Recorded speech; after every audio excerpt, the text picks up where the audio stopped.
Then fasten your seatbelts. The airline industry is facing some turbulence.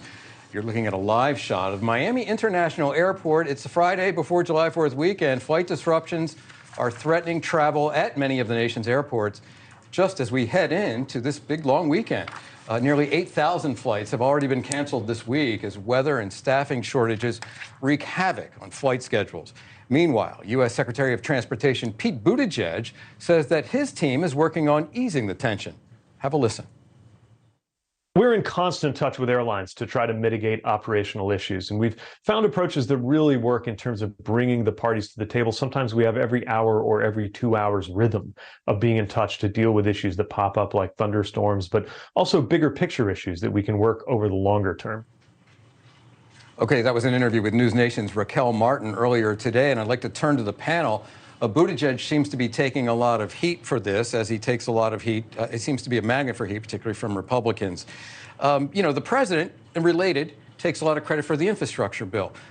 What's more central to people's infrastructure, what's more visible in terms of the optics than chaos at airports, because you can't get flights off the ground or on the ground for that matter.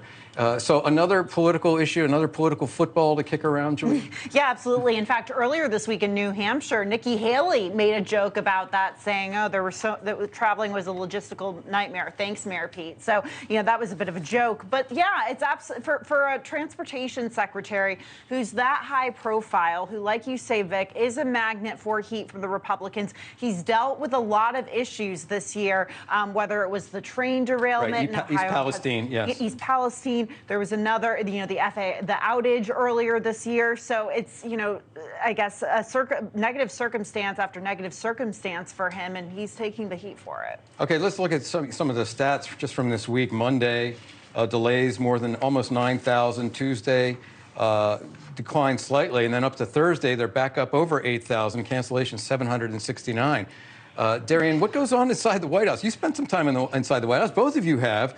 When you're dealing with an issue like this where the public is so visibly affected. So visibly affected. And I think, you can attest to this as well, that you're looking for solutions. This is not that the White House is sitting on its laurels, not trying to find a solution. It's going to be we're seeing United Airlines come out and really come very hard for the FAA, and the FAA responding and saying, we do have, acknowledging that they do have these staffing shortages. You have to come to the table and be willing to say, we have this issue, we're working to find concrete solutions, and actually communicate to the public that we're working. That was the criticism of Pete Buttigieg in East Palestine after the train derailment bill. Yeah, somebody needs to decipher that statement from him, because I don't understand what solutions he put forward.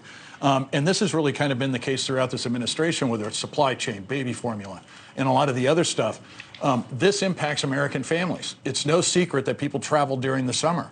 So we know that bad weather happens. And so it's a little unclear to me why they're not seeking earlier to address some of these systemic problems that we know, such as staffing shortages. This is why you keep a seat warmer at the Department of the Transportation.